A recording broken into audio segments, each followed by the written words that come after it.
Ada satu kisah menarik dari bapaknya Imam Syafi'i bernama Idris bin Abbas. Pada suatu hari, Bapak Idris lagi menyusuri sebuah sungai.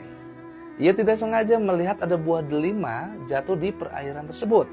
Ada beberapa sumber yang mengatakan buahnya adalah buah apel, tapi banyak sumber yang mengatakan bahwa buahnya buah delima. Jadi kita sepakati buahnya adalah buah delima.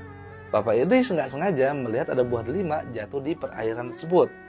Yang dilakukan adalah dia ambil buahnya lalu dia makan. Di tengah-tengah ia makan, dia berpikir, ini buah bukan punya saya. Saya nggak mau orang yang punya buah ini nggak ridho kalau buahnya saya makan.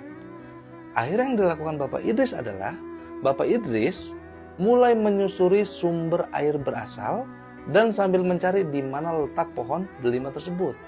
Dia cari, ketemulah sama satu pohon besar dan lebat, yaitu pohon delima. Bapak Idris mulai menemui pemilik rumah tersebut dan berkata, "Wahai Tuan, apakah betul pohon ini milik engkau?" Pemilik pohon bilang, "Ya, pohon ini milik saya.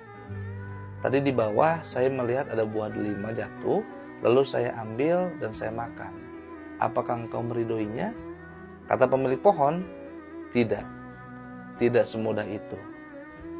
Bapak Idris bertanya, "Lalu bagaimana caranya agar engkau meridhoi buah delima yang telah aku makan?"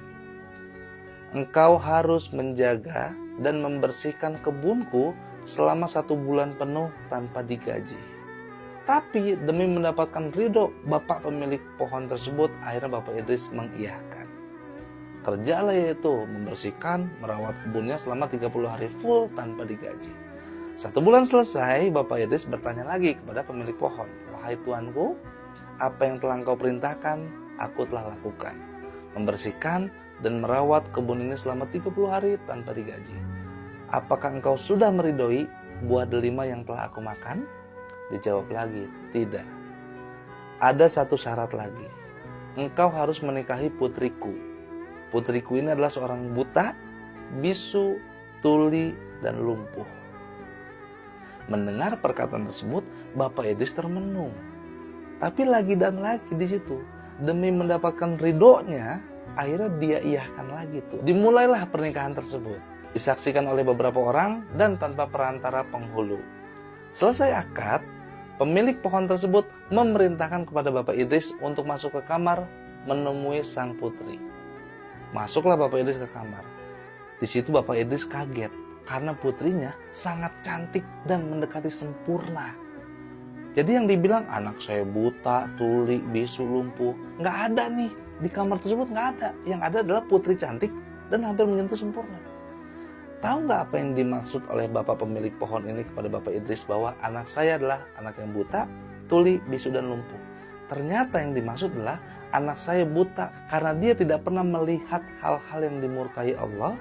Anak saya tuli karena dia tidak pernah mendengar hal-hal yang dimurkai Allah.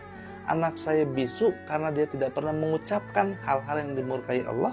Anak saya lumpuh karena ia tidak pernah melangkah ke tempat yang dimurkai oleh Allah Subhanahu wa Ta'ala.